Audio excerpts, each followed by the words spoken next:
According to NAR, National Association of Realtors, the average person buys and sells a home once every 9 years.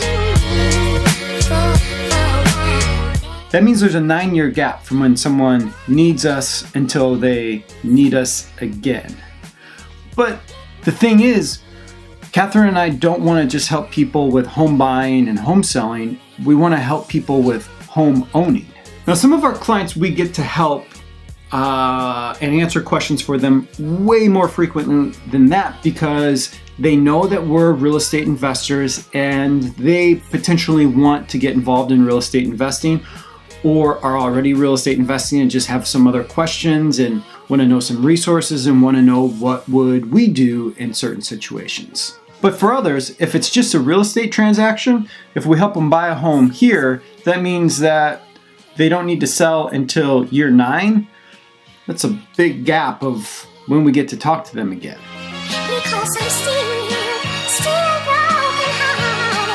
The really interesting thing to me about real estate is on how little the training side has actually changed. I've been in real estate for 20 years. Catherine's been in real estate for 9 years. And the things that were trained to me my very first year in the industry are still being trained today. And I don't think they're being trained because it works. That kind of training's taking place because it's new to the people that are coming into the industry. There's the change in real estate. The average real estate agent's career is like 2 years. So there's just this constant turnover in the real estate industry. So it's easy for the trainers to keep training the same thing.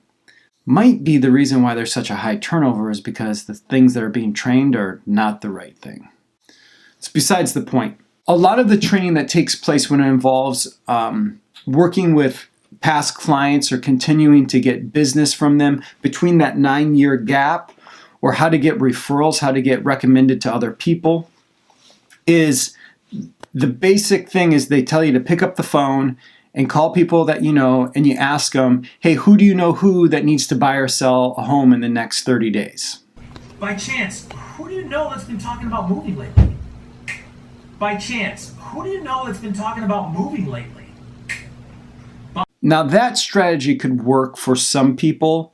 It could probably work for Catherine and me. It's just not the route that we want to take. That's not the way that we want to build our business by annoying people. We want to build our business by attracting people. We look at our real estate business and our relationships with our clients kind of like our real estate investing, that you have to make deposits first. You have to make investments first before you can make withdrawals. And the idea of that you just get to pick up the phone and call people and ask them, who do you know who that needs to buy or sell in the next 30, 60, 90 days without doing something that is a real investment into them or a continuous investment. Because if the only time I hear from you is when you want something from me, I'm going to stop picking up the phone and not want to hear from you for much longer. So one of the things that we do to make investments into our clients and those relationships is last year we did a client party where we did tacos and margaritas.